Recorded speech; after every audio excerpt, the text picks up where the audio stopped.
Chinese बहू। Chinese बहू हमारी याद तो है ना आपको? भूले तो नहीं ना? हाँ भाई, थोड़ी देर में ही सही, लेकिन चाइनीज बहू की कहानी आ ही गई। क्या हो रहा है ये देश में? चाइना ने तो आतंक ही मचा रखा है। अरे क्या हो गया? क्यों चाइना को कोसता रहता है? भूल मत, तेरी ससुराल चाइना की ही है।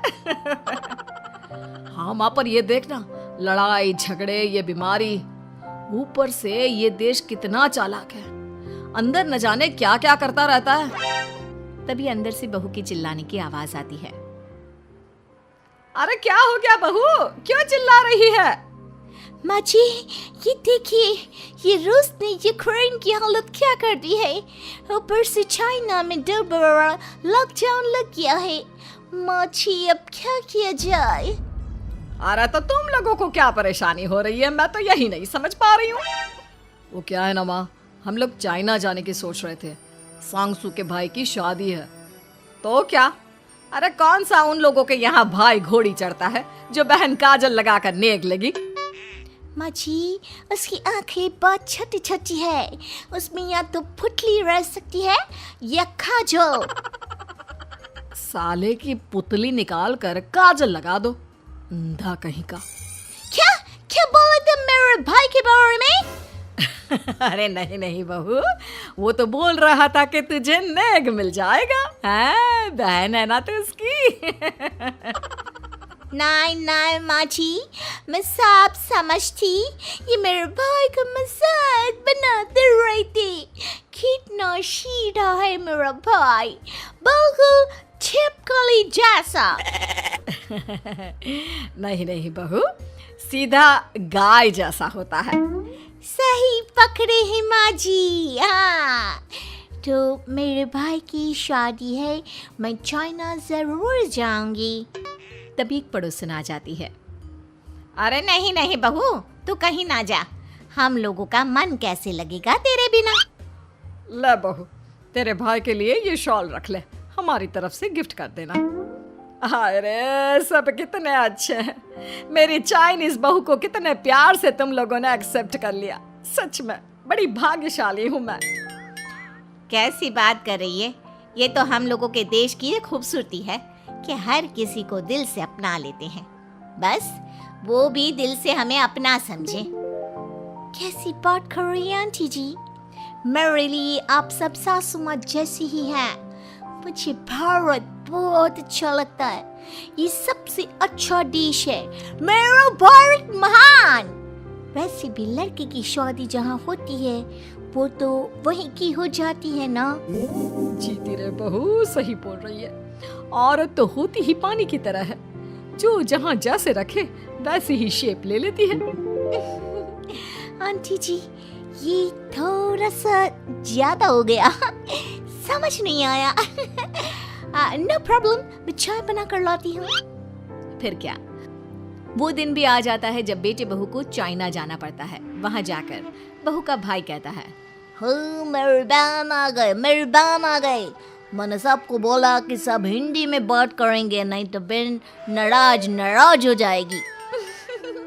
थैंक्स बॉय, हिंदी मेरी भाषा है। आप मुझे उसमें बात करना अच्छा लगता है। आपने जीजा जी से मिलो। ओ बहन, तुम अंदर चलो।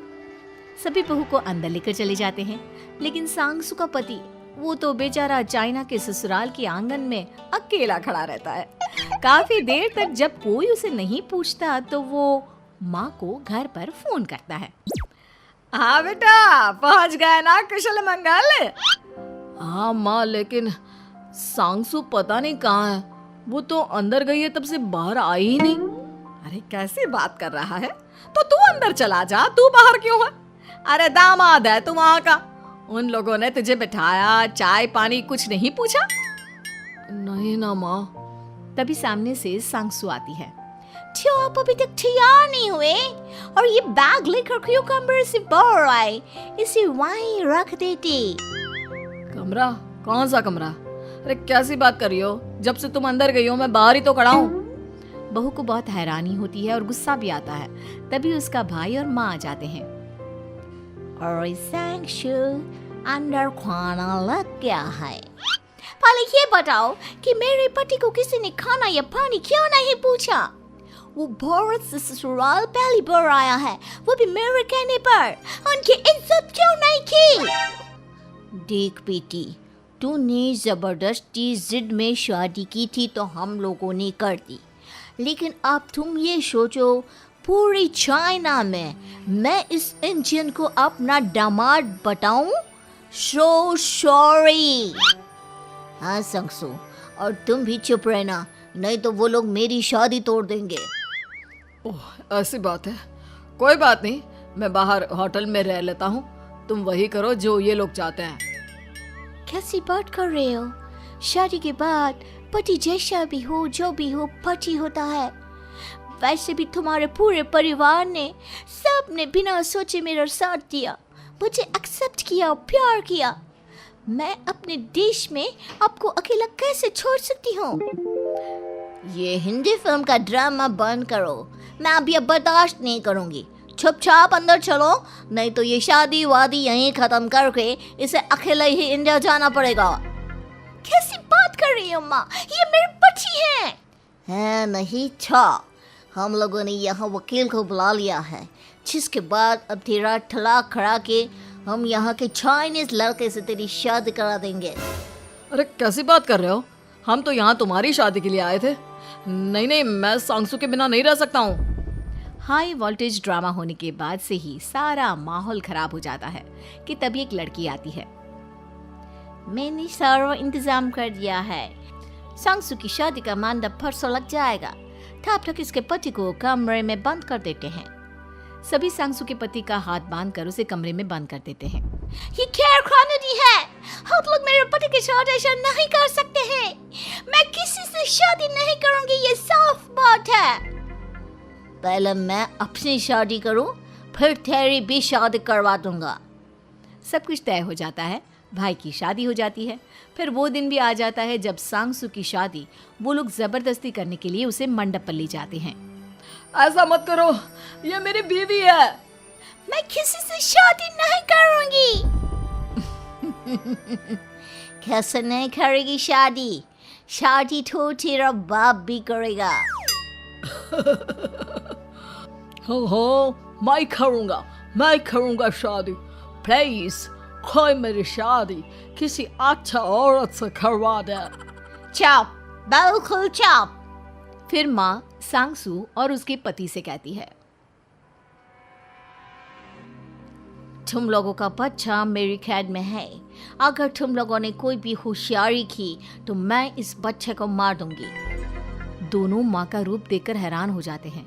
बच्चे की खातिर दोनों शांत हो जाते हैं और शादी की रस्में शुरू हो जाती है कि तभी सांगसू की सास पुलिस के साथ आ जाती है। माँ, सरसू माँ आ गई, मेरी माँ आ गई। माँ प्लीज हम लोगों को बचाकर वापस ले चलो। पुलिस सभी को गिरफ्तार कर लेती है। बेटी के बच्चे को मारने की धमकी तो कोई चुड़ैल ही दे सकती है। अरे तो ये चुड़ैल ही तो है। ये सही बोल रहे हैं, ये औरत किसी चुड़ैल से कम नहीं है। तभी उन लोगों का बच्चा भी आकर सांगसू के गले लग जाता है। माँ, तू सही समय पर आ गई, लेकिन तुझे कैसे पता चला कि यहाँ ये सब हो रहा है? बेटा, ये चाइनीज लोग ना होते ही धोखेबाज हैं। इन लोगों पर मुझे भरोसा नहीं था, इसलिए मैंने तेरे फोन को हमेशा के लिए मेरे फोन से अटैच कर दिया था, जिससे तेरे आसपास होने वाली सारी बात मैं सुनती रहूं। उस दिन भी मेरी तेरी बात हो रही थी तो तेरा फोन ऑन था, मैं सब समझ गई थी। मुझे माफ कर दो। नहीं, बिल्कुल नहीं। चलिए माँ जी, इंडिया वापस चलते हैं। आज के बाद मैं यहाँ कभी नहीं आऊंगी।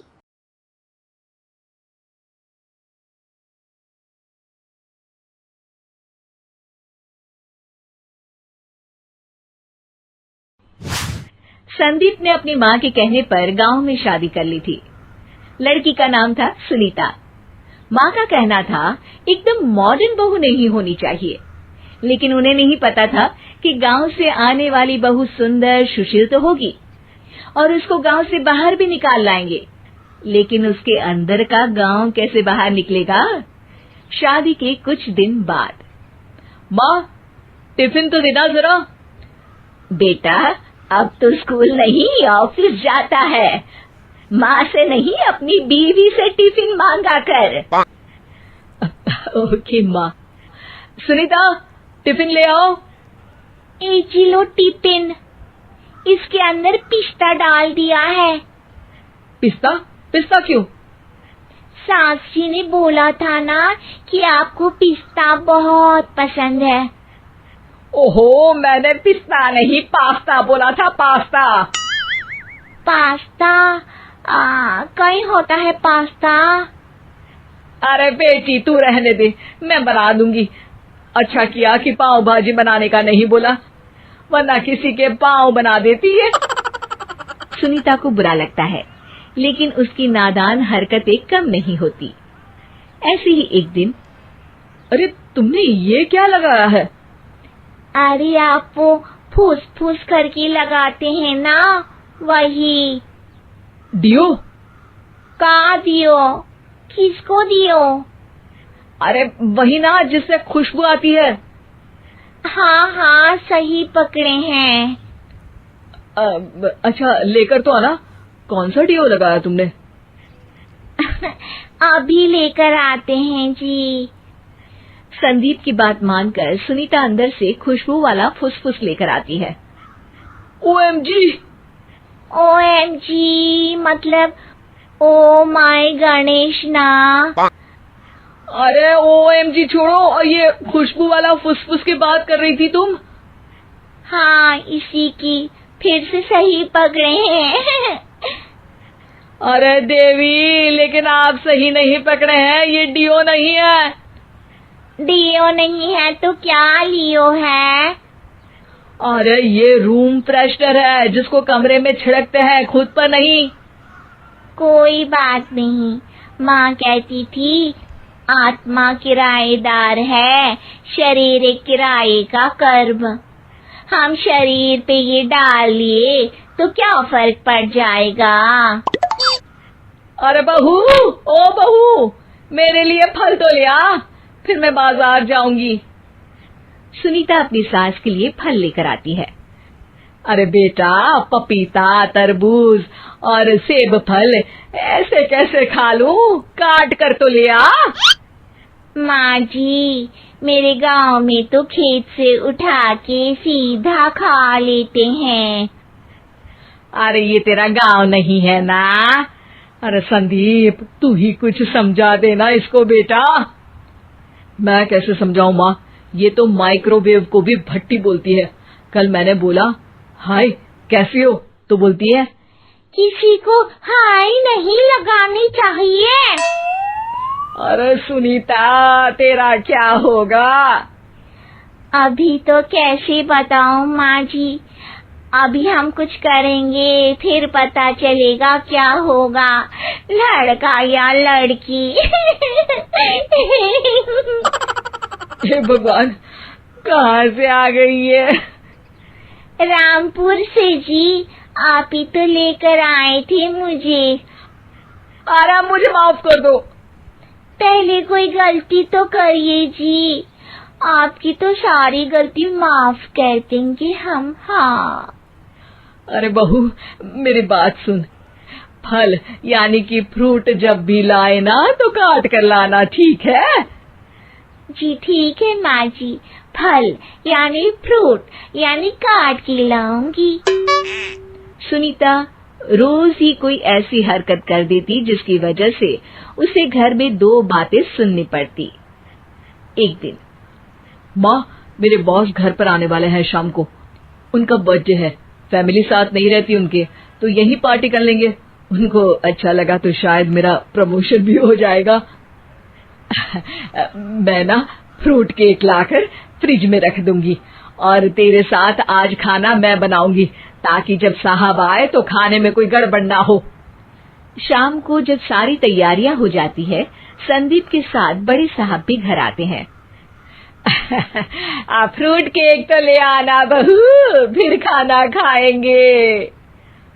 और इस सब की क्या जरूरत थी?